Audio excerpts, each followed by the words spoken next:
சொல்லுங்க பிரதர், என்ன டாட்டோ பண்ணோம்? Love failure bro. சரி, லவ்வே வெறுக்கிற மாதிரி ஒரு டாட்டோ பண்ணணும். லைஃபே வெறுத்து இருக்கீங்க போல இருக்கே. ஆமாம் என்ன ப்ரோ, எனக்கு புரியல.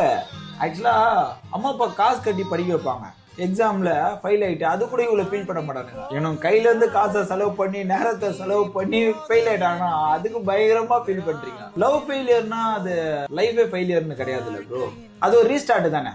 இப்போ ஃபார் எக்ஸாம்பிள் போயிட்டே இருக்கீங்க, நல்லா பண்ணிருமோ சிக்னல் டமான்னு விழுந்துரும், ரெண்டு சிக்னல் விழுந்துச்சு, திருப்பி என்ன விழும்? கிரீனு. அவ்வளவுதான், ரீஸ்டார்ட், போயிட்டே இருக்க வேண்டியதுதான். ஸோ யாரோ நடுவில் வந்தாங்க, அப்படியே பண்ணு போயிட்டாங்க, அதுக்காக உங்க லைஃப் முடிஞ்சிச்சுன்னா தப்புல. ஏதாவது வேற ஏதாவது ஜிம், ஏதாவது கரியரை ஃபோக்கஸ் பண்ணலாம், இல்லை உங்க ஹாப்பினஸ்க்காக டிராவல் பண்ணலாம், எவ்வளவு இருக்குல்ல.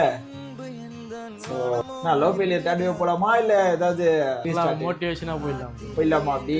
ஸோ இந்த வீடியோ பார்த்துட்டு இருக்க லவ் ஃபெயிலியர் ஆண்களே பெண்களே, இப்போ இதுக்கப்புறம் மோட்டிவேஷனா உங்களோட கோல் என்னன்றதை கமெண்ட்ல சொல்லுங்க.